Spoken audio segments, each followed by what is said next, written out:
I'm back. It's Aryan, and welcome to Climate Action Figures.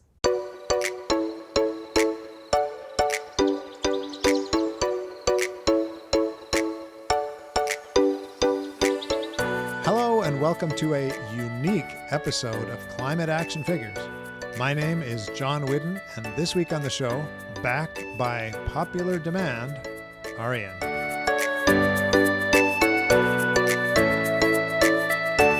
But first, this week's QuickFix, submitted by Roger in Green Valley, Arizona.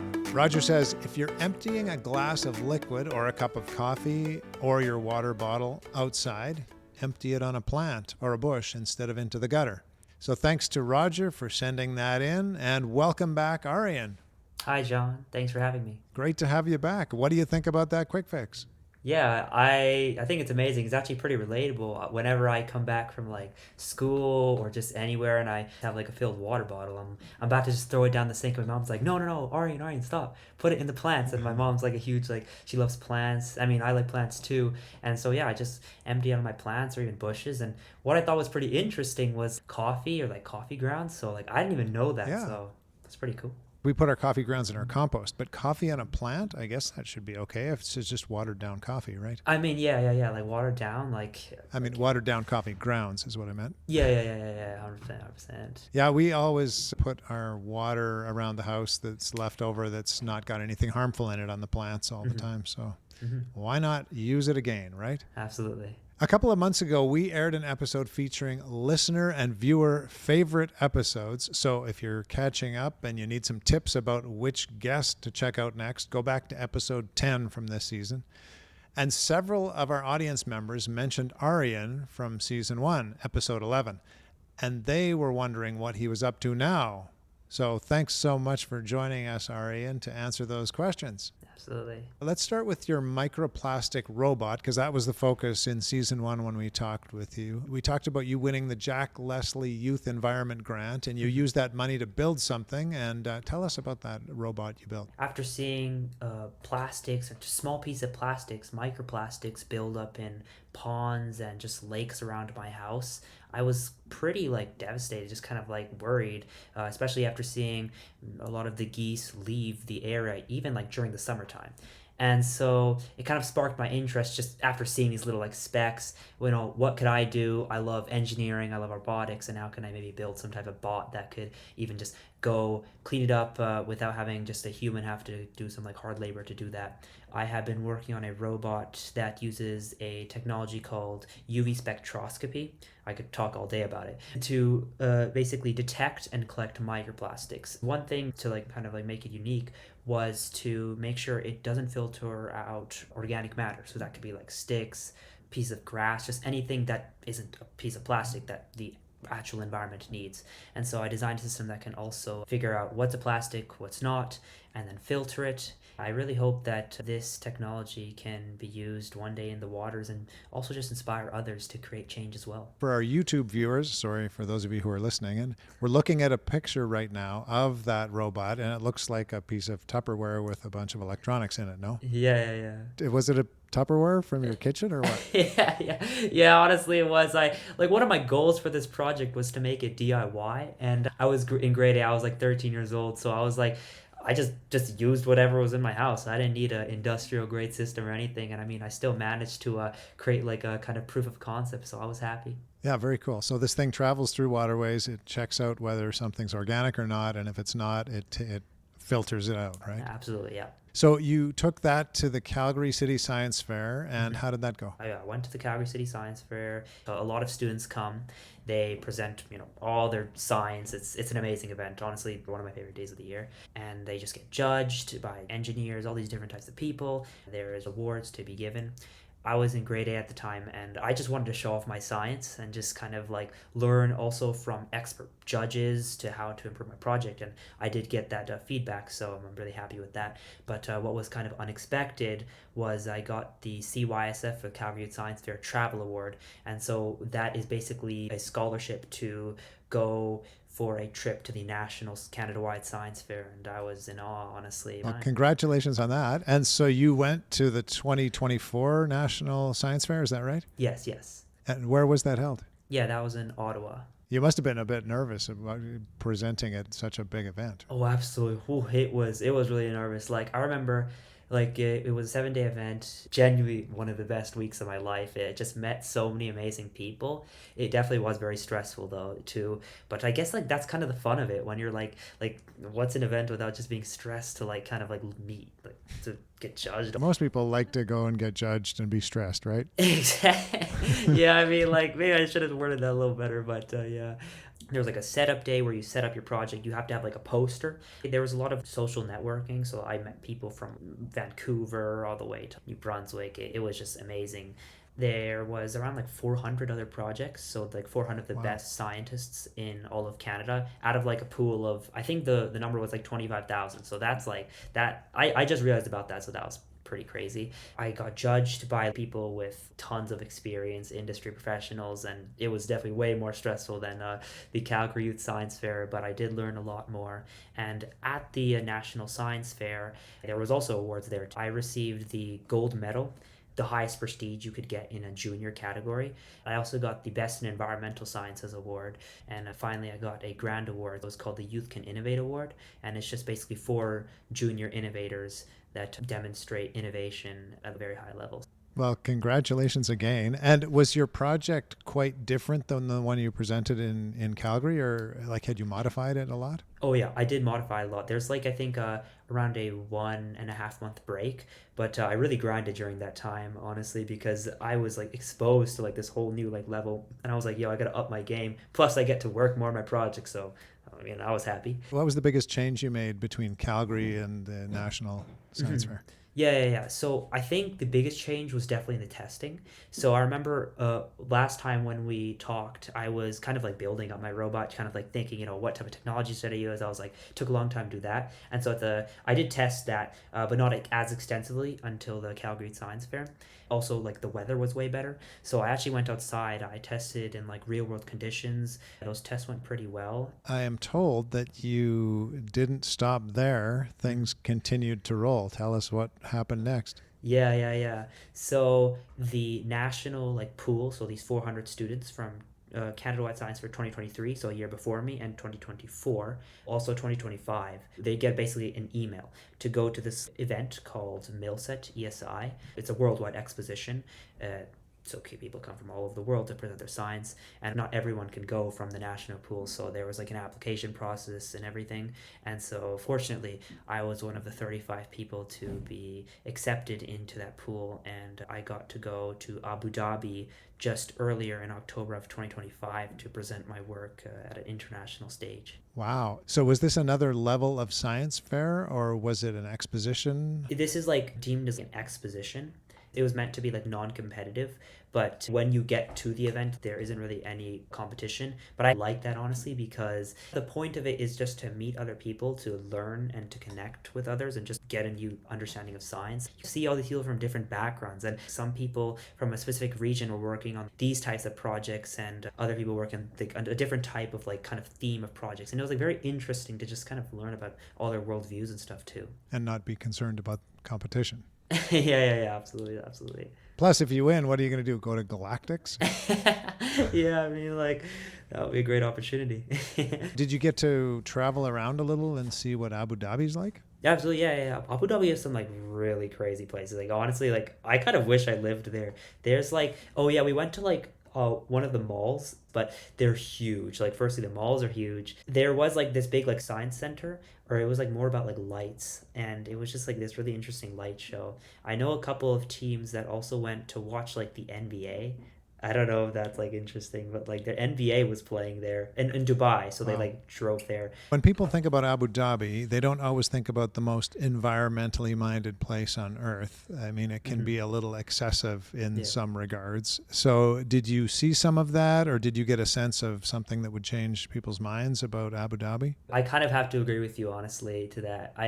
I remember I was like exiting the airport. Firstly, they're like in the middle of a desert, so like kind of just like building in that area. I guess it was because of I mean like it's because of the oil, so like they kind of like usually built around that. But Yeah, you could definitely see it's like everything is so artificial. I did not see a lot of green stuff, biodiversity. The city is like still like relatively small, so like that's like it's like not like crazy developed, but they are planning to develop like a lot. I just guess I was also like indoors many most of the time, so because it was very hot. Did you get used to the heat after a while, or just wanted to get to the air conditioning? I did kind of get used to the heat. I think like after maybe like the third or fourth day. Actually, no, it was still pretty hot. Like I'll be honest, like it's like you could like kind of like the heat. You sometimes don't. It's like a love hate relationship. I don't know. It's like that. Well, I always say, in -40, I can bundle up and survive outside. Hmm. In +40, I don't know. I don't know how long you can survive Yeah, without air conditioning, right? yeah. You can't just have like a walking air conditioner. Now, Aryan, you said you bonded with the people at the Canada-wide Science Fair and really got tight with those people, but having traveled all that distance and being with other Canadians, that must have been pretty special and cool as well to hang with that group. Yeah. I actually did. I still talk to so many people from the Canada-wide team. The kids like from like when you get to kind of a national or international stage, you meet like, the most genius of genius people. I just want to learn more from these people. I remember just talking to them. Their passion just went out of the roof, honestly. Like their projects, I met a lot of people whose projects were in like the healthcare sector, and healthcare to me like it's so cool, but it's like at the same time so confusing with all this like jargon and stuff, but it's just so inspiring even when you don't know what somebody else is saying. When you just like you can just tell by their body language. That was really inspiring to me, and I'm still friends with many of them. Even like NASA was there, which was like pretty crazy, so I got to talk to Wow. scientists from there. Well, that's very cool. And these youth, including yourself, are the future scientific leaders of the Earth. So that's pretty amazing when you think about it. Yeah, absolutely. Yeah, it was really inspiring. Now, I believe you said you took your robot to this international Abu Dhabi conference, right? Yeah, absolutely.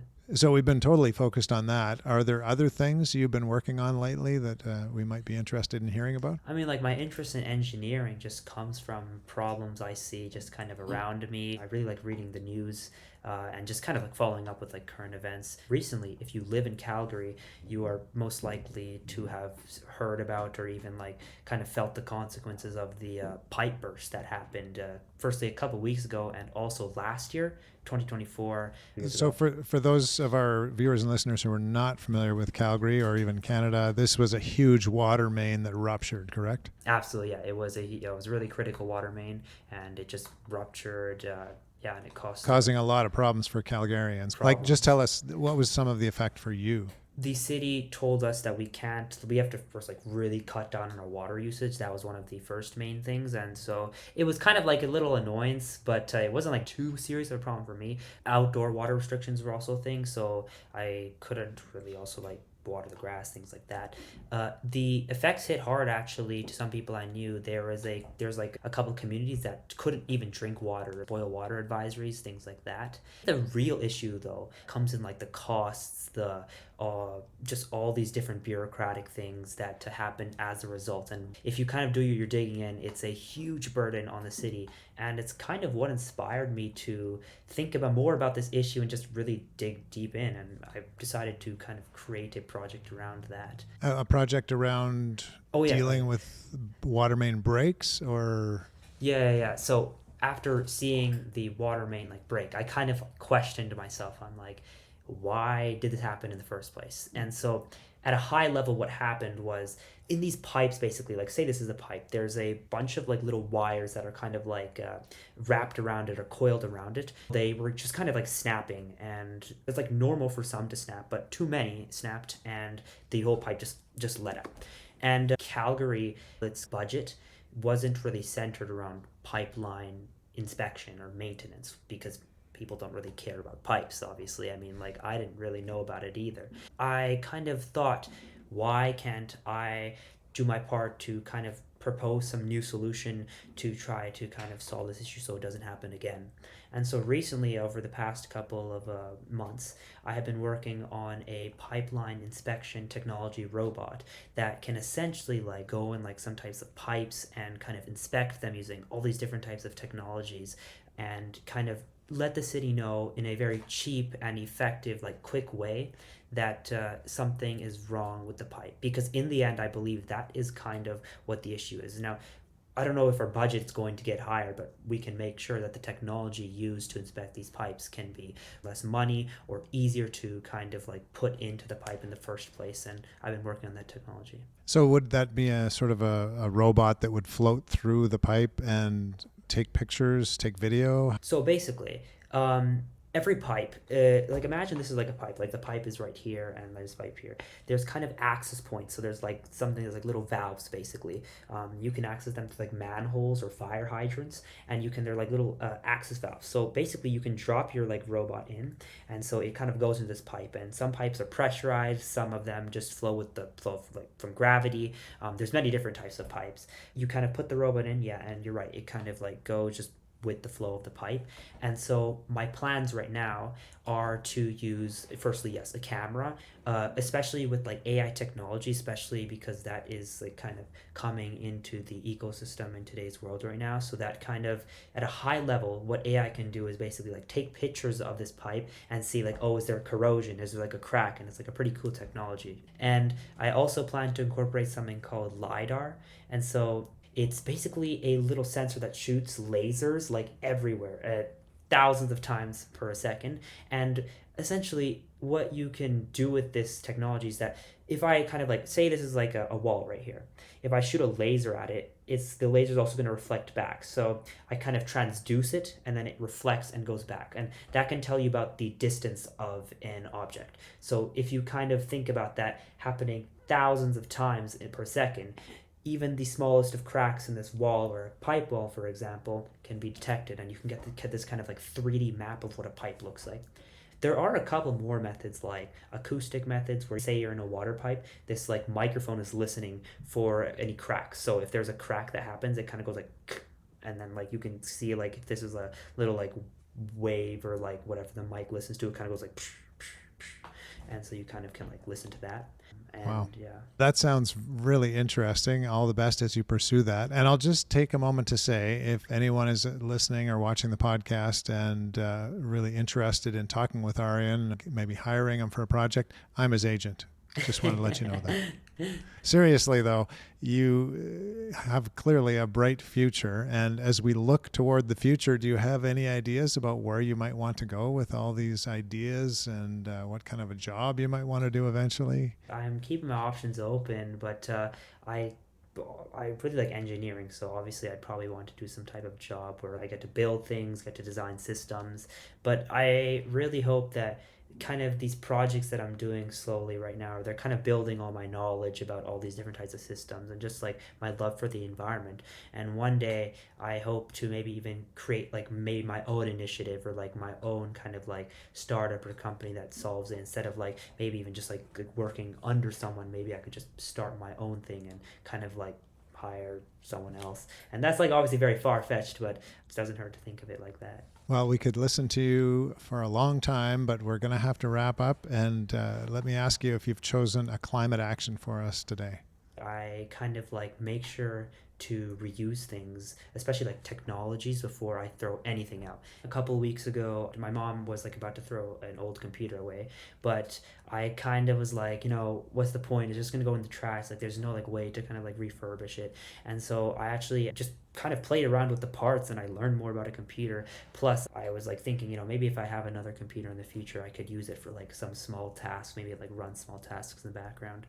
And so what I'm trying to say here is before you throw something away, what that's basically doing is guaranteeing a spot in the landfill, and somebody's going to have to like buy the same product new, and that's going to cost like manufacturing and emissions and all these different types of things. So maybe you can give it to someone else too, like sell it on eBay or just reuse it for another purpose. So I think like reusing is really important. Now, at the outset, I called this a unique episode of Climate Action Figures, and here comes another first. Just before we ask Aryan what gives him hope, I want to share a little story because we both appeared on the Ryan Jesperson podcast, Real Talk, last year. And a few episodes later, and we'll put a link to this in the show notes, one of Ryan's audience, who is a 17-year-old named Alex, wrote in and shared something that we're going to share with you right now. Take a listen. We're stepping outside the news cycle to focus on the positive. And this is an awesome one. This is an email in this edition of Positive Reflections. An email from Alex.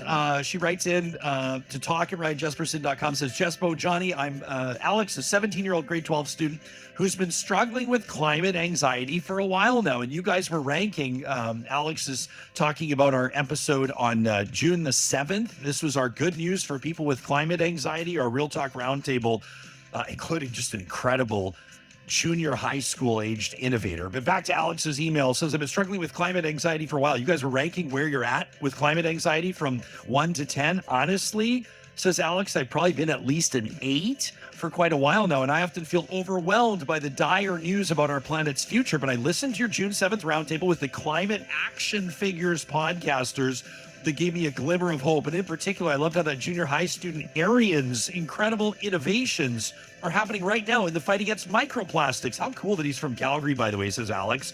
Hearing him talk about his invention made me realize that while challenges are huge, so is human ingenuity. Check it out. I'm showing you on the screen right now what he's doing. You got to watch this episode. If you didn't learn more about it, Alex explains to us how his invention works. And so cool. We have the creativity, says Alex, the determination to turn things around. And hearing about these advancements reminded me that change is possible. And it's being driven by passionate people all over the world, including right here in Alberta. And it gave me hope that if we all keep pushing for solutions and supporting sustainable practices, we can all make a real difference. So, to my fellow Real Talkers, says 17-year-old Alex, let's stay informed, let's stay hopeful, and keep fighting for our planet. She signs off, by the way, Alex, a Gen Zer. So, Aryan, that's pretty special to hear that you have had that kind of an impact on someone. What were your thoughts when you heard that? Honestly, I was in awe. I'm like, wow, I can't believe it. Like, I mean, like, this all started as a project where I just kind of was like working in my home, and I was fortunate enough to be on your show, and then it kind of just spiraled, and I was now like inspiring other people to start something, and it just made me just feel so good. And it also made me want to kind of work even harder, because I want to inspire people like around the world, and that's kind of like a ripple effect. If I inspire someone, then they might inspire another person, and just kind of like is a web. And I think that's just the beauty of it. Clearly, you did give Alex and many others, I'm sure, hope. And so that leads us to ask you, Aryan, what gives you hope? The fact that in this day and age, we're shifting from kind of like the awareness to deployment. So instead of everyone saying like, oh, like climate action is important now, and that's obviously very important, people are now working towards building like systems like sensors and all these different types of things. And I've seen it around the world, like the ocean cleanup. That's a great example. They're building technologies that go into the ocean, and they use like robotics to clean plastics out of the ocean and all different types of debris. That gives me hope. People doing small actions that could potentially lead to huge endeavors gives me hope. Just really anything to do with applying kind of engineering or all these different types of concepts to solving this problem really gives me hope. Just the deployment aspect. Thanks for sharing all of the cool things that you have done and continue to do, Aryan. Yeah, thank you. And thank you, dear listener and viewer. If you know of a young climate action figure we should talk with, please let us know via social media or at climateactionfigures@gmail.com. We will be back again, same time, same place, to hear from another climate action figure next week. Until then, go figures. This has been Climate Action Figures. Our show is produced and hosted by John Whidden. Our creative consultant is Kayla McIntosh. Our theme song is Hawaii Vacation by Tavari. You can find us on Instagram, Facebook, and YouTube at Climate Action Figures. That's all one word. And if you have any other questions or comments that arose from this or any episode, feel free to reach out to us at climateactionfigures@gmail.com. And thank you for listening. We'll be back next week with another Climate Action Figure.